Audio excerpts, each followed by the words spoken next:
దూత media, power of news. ఆంధ్రప్రదేశ్లో ఈ నెల 24 నుంచి బడ్జెట్ సమావేశాలు స్టార్ట్ కాబోతున్నాయి.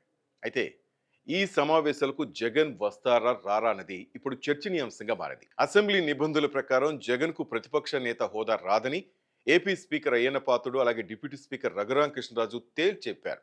వైసీపీకి 11 మంది ఎమ్మెల్యేలే ఉన్నారని, ప్రతిపక్ష నేత హోదా కాబట్టి ఖచ్చితంగా 18 మంది ఎమ్మెల్యేలు ఉండి తీరాలని స్పష్టం చేశారు స్పీకర్.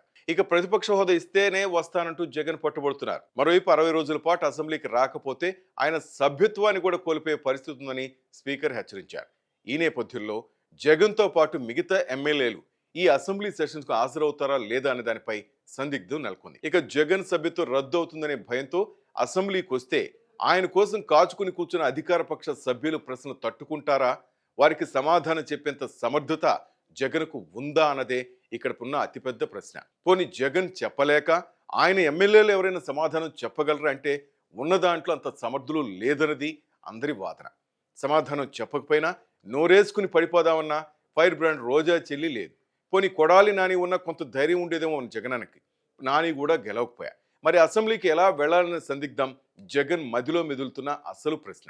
అందుకే రాజ్యాంగంలోనే లేని అధికారం తనకి ఇవ్వాలంటూ పట్టుబట్టడం. దీనికోసం రాజ్యాంగాన్ని సవరించమంటారా అన్నది speaker Ayyanna Patrudu, deputy speaker త్రిపులార్ల మాట. ఎవరు కాబట్టి నేను రాను అన్నది జగన్ మాట. అసలు మతలబు వేరే ఉందన్నది మరికొందరి మాట. జగన్ అసెంబ్లీకి వస్తే స్పీకర్ డిప్యూటీ స్పీకర్ని ఎలా తట్టుకోవాలో తెలియక అందుకే ఆయన వెళ్ళడం లేదన్నది నిజమంటారు. ఇక సభలో అధికార పక్ష నిర్కాటులు నింటాలంటే ప్రజా సంస్థలపై గళం ఎత్తాలన్నది నిపుణుల మాట. అలా ప్రశ్నించాలంటే గత ప్రభుత్వ వైఫల్యాలే బయటపడతాయన్నది లేకపోలేదంటారు. ఇక అలా ఏదైనా బయటకు వస్తే అధికార పక్ష సభ్యులు ఒక ఎత్తు అయితే స్పీకర్, డిప్యూటీ స్పీకర్ ఈ ఇద్దరు మరొకెత్తు.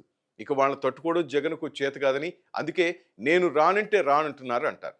జగన్ అసెంబ్లీకి వస్తే చూడాలని ఉందంటూ స్పీకర్ అయ్యన్న పాత్రుడు గతంలో మనకి చెప్పిన విషయం తెలిసిందే. ఎందుకో అసెంబ్లీకి జగన్ వస్తే చూసి ఏం చేద్దామని. అంటే గతంలో జగన్ సీఎంగా ఉండగా తన ఎమ్మెల్యేలతో చంద్రబాబును ఆయన కుటుంబాన్ని వ్యక్తిగతంగా తిట్టిస్తూ ఆనందం పొందిన జగన్ను ఇప్పుడు అసెంబ్లీకి రప్పించి అంతే రేంజ్లో జగన్ తిడుతుంటే చూద్దామన్నా ఏంటి? వీళ్ళని తట్టుకోలేక అసెంబ్లీకి రాను అన్న వాదన ఎత్తుకున్నారని అసలు నిజంగా చెప్తుంటారు. ప్రజలు గెలిపించింది వాళ్ళ సమస్యలపై పోరాడడానికి, అలా పోరాడాలంటే జగన్ అసెంబ్లీకి రావాలంటే ఎతో చెప్తున్నారు అయ్యన్న, ట్రిపుల్ ఆర్.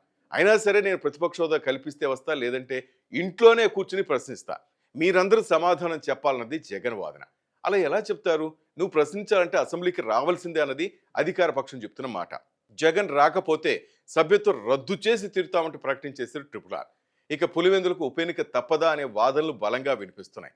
చూడాలి మరి జగనన్న భవితం ఏంటో. జగనన్న ఆల్రెడీ చెప్పారు, నెక్స్ట్ టైం రాబోయేది మా గవర్నమెంటే, ఆ తర్వాత ఇంటికి వచ్చి మరి ఒక్కొక్కరిని గుర్తుపట్టి మరి ఏరు వేస్తానంటూ వార్నింగ్ కూడా ఇచ్చారు. మరి స్పీకర్లు పొగులుతాయో లేదో వేచి చూద్దాం. హాయ్, నేను మీ ఆర్పి పట్నాయక్. ప్లీజ్ సబ్స్క్రైబ్ టు దూత media. For more updates please subscribe దూత మీడియా.